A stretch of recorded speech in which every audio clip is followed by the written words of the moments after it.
পরিষ্কারটা অলকানন্দা। অলকানন্দা আসছে আপনার বদ্রীনাথ থেকে, বদ্রীনারায়ণ। বদ্রীনারায়ণ থেকে। আর ওইটা হচ্ছে নমস্কার বন্ধুরা, কেমন আছো সবাই? তোমরা কে কোথা থেকে আমার এই ভিডিওটা দেখছো অবশ্যই কমেন্টে জানাতে ভুলো না।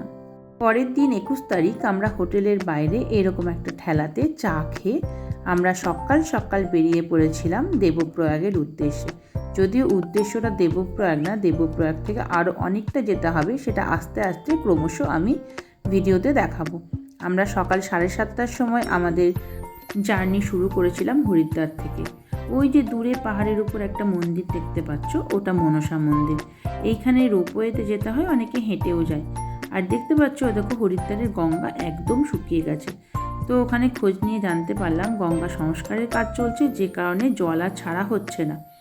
আমাদের ড্রাইভার সাহেব এই যে নিজের কাগজপত্র সব চেক করে নিচ্ছে, চেকপোস্টে দেখাতে হবে। তারপর এখানে গাড়ি চেকিং করিয়ে, নিজেদের কাগজপত্র চেকিং করিয়ে সামনে একটা হোটেলে আমরা দাঁড়িয়েছিলাম আমাদের ব্রেকফাস্ট করার জন্য। এই যে এত বড় বড় আলুর পরোটা, তার সাথে দই, আচার আর একটা তরকারি দিয়েছিল। তার দাম নিয়েছিল 50 টাকা। এটা বেশ সস্তা ছিল, বলবো না যে খুব আহামরি দাম বা খেতে খারাপ। এই যে দেবপ্রয়াগে পৌঁছে গেলাম। এই যে দেবপ্রয়াগের সবথেকে ইন্টারেস্টিং ব্যাপার হলো এই নদীটা। এই যে নীল নদীটা দেখতে পাচ্ছ, সেটা হচ্ছে অলকানন্দা। আর এই যে ঘোলা জলটা, এটা হচ্ছে ভাগীরথী। যত উপরের দিকে উঠবো এরকম ভাগীরথী বিভিন্ন নাম চেঞ্জ হয়েছে আস্তে আস্তে, সব আস্তে আস্তে দেখাবো। আর এই যে দেখো কম্পিউটারে এই আমাদের টার্বো ট্রাভেরাটা সারাচ্ছে।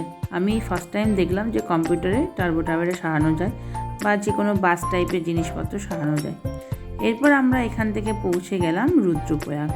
রুদ্রপ্রয়াগে সেম একই জিনিস, এরকম একটা সঙ্গম আছে। আর এই যে স্বচ্ছ জলটা দেখতে পাচ্ছ, সেটা সেম অলকানন্দা। আর ওই ঘোলা জলটা, ওটা হচ্ছে মন্দাকিনী। মন্দাকিনী যখন কেদার থেকে নামছে তখন এটা মন্দাকিনী হয়েছে। আমাদের টিমে অনেক এক্সপিরিয়েন্স মানুষেরা আছে যারা এর আগে এখানে এসছে, তাদের মুখে শুনে নাও কোনটা কোন নদী। পরিষ্কারটা অলকানন্দা। অলকানন্দা আসছে আপনার বদ্রীনাথ থেকে, বদ্রীনারায়ণ থেকে। বদ্রীনারায়ণ থেকে। আর ওইটা হচ্ছে মন্দাকিনী। তারপরে দুপুরবেলা ঠিক 4টে নাগাদ আমরা এই ধাবাটাতে দাঁড়ালাম। ভাত, একটা লাউয়ের তরকারি আর তরকার ডাল। এইটার দাম নিয়েছিল 180 টাকা প্লেট। এবার থেকে কস্টলি জিনিসপত্র শুরু হলো, মানে যাই এবার থেকে খাবো বেশ দামি।